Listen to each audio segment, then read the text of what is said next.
So Kwan, let's have you talk a little bit about the VIEW-1, VIEW-2 extension trial that was recently published. So maybe you could cover some of the major inclusion criteria and the outcomes from that study. Sure, certainly. So VIEW-1 and VIEW-2, as we know, those were the two major study, probably the second set of major study to eventually lead to the approval of aflibercept for neovascular AMD. And certainly the VIEW-1 and VIEW-2 each has about a 1 year study primary endpoint, but then subsequently all VIEW-1 patients were eligible should they meet the criteria to go on to the extension study. So there were about 223 patients, to be specific, that were eventually enrolled in the extension study. The duration of follow-up for that was about 2 years, so 110 weeks for that. In that study, it's an extension study, but it has so-called the modified quartering dosing. So in other words, you can get as-needed treatment, but there's a cap. So if you have not received, if the patient did not receive treatment for up to 3 months, then he or she need to receive a permanent mandatory type of treatment. And they could obviously receive monthly, up to monthly as well. So that was very much the idea of that, because there's a thought that perhaps it can lead to longer extension, but at the same time, we didn't want patients to lose much of the vision in there. So from that aspect from there, the result that we have learned from the extension study, noticed that there was a mean gain of about almost 10 injection during the week 96 to 192. So basically, for over the 2 year period of time, they receive about 10 injections, so about 5 injections per year. That seems to be reasonable aspect from that, because if you think of aflibercept, you would think probably about every 6 to 8 weeks type of injection. So over a year period of time, 5 seem to be reasonable per year. So that seems to be at least reasonable. This is quite a contrast, different to the 7-Up study that Diana just mentioned. And then at week 96, the subject gained a mean of about 10 letters from the VIEW-1 baseline. That seemed to be consistent too. Also at week 192, patient has a mean gain of 7 letters from the VIEW-1 baseline. And in addition, the proportion of patients who gain anytime more than 1 letter and also greater than 15 letters from the VIEW-1 baseline was about 83%, and then 37% at then week 96, and then 72% and 30% at week 192 subsequently.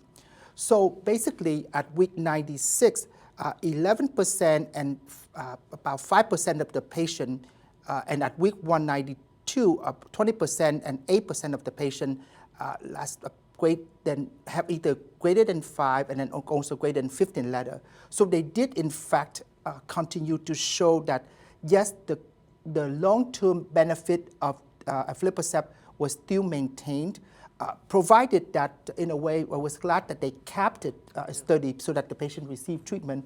Otherwise, you asked whether or not could be a different drug in the 7-Up, but I think that if the VIEW-1 extension did not follow the same, it probably may end up similar outcome at the 7-Up as well. So I think those are great points. And just to reiterate those last 2 points especially, visual stability was maintained with this drug, and also 3-line loss of vision, I think, was maintained. Because, Lloyd, as you know, I mean, that's the most devastating loss we have for a patient. So what do you tell a patient nowadays when you have in their practice about 3-line vision loss? Is it a reality, or is it something that you can sort of say with certainty that you'll avoid if you give them continual dosing in this manner that was done in the study? Well, I think that's something that we think about. I think that's a hard sort of term to use in clinical practice. I think that I tend to focus really when I'm talking to patients about the long-term value in terms of stabilization, about the lessons we learned during the registration programs, which is we've got a 95% chance of stabilization. And as long as we stick with a consistent approach, those numbers are likely to be maintained over time. Diana, when you have patients and you're talking to them, are you talking more in 3-line gain or losses, or are you talking about 20, 40 or better visual acuity and 2200 or worse? How do you kind of have that conversation with your patients? I try to be optimistic, so I always approach the patient by telling them, if we treat this aggressively, there's a great chance that they're going to have an improvement in their vision. Right. And that in order to maintain it, we need to keep follow-up. So I accentuate the positives. And I agree with Lloyd, nowadays we don't really talk about losing vision as much. I think all of us are in the business of improving the vision, and that's what we like to tell our patients. You know, in Ohio, they're most concerned about driving their cars and shooting their guns. So that's the generality we have to discuss with them about their visual acuity. So a lot of times We're in we have that California, we don't like to discussion. talk about guns. I know. All right, so that was a nice summary again of that result. You know, just some of the adverse events that were covered in the study. Kwan, you know, did you see any big signals here from an adverse events perspective? I don't believe so. I mean, very much the extension study shows some of the things that we have seen from the original study in there. There was retinal hemorrhage that was noticed, but it was a very small percentage. The percentage of patients with reduced visual acuity during the extension study was also very small, less than 1% as well. So the overall, one of the other aspects we always talk about is whether systemic side effect, any APTC defined any type of cerebrovascular accident type of thing, and there was no additional signal for us. In other words, so we as clinicians can, at least based on data that we have right now, comfortably tell our patient that yes, we try to save your vision, and at the same time, we're not putting you at significant risk for getting stroke or heart attack. So that at least, definitely, if there can be better data, but certainly of what we know right now, we feel comfortable with that. Lloyd, there were you know, some reports of just inflammation following some of these injectables we had, and we didn't see that in this study. Did you see that in your own practice, or what was that? What did you think of that? Well, I think we all heard stories about it shortly after the launch of aflibercept.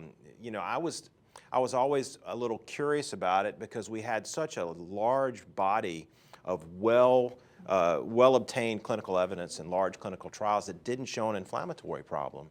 And we haven't seen it in our practice as well. So I think those issues were sporadic in sort of certain pockets, and they seem to have gone away since shortly after the drug was approved. And you know, the ASRS set up a task force at one point to look at a lot of different drugs, and this was one of the drugs looked at and didn't find anything after almost 2 years of surveillance. So not a big change there.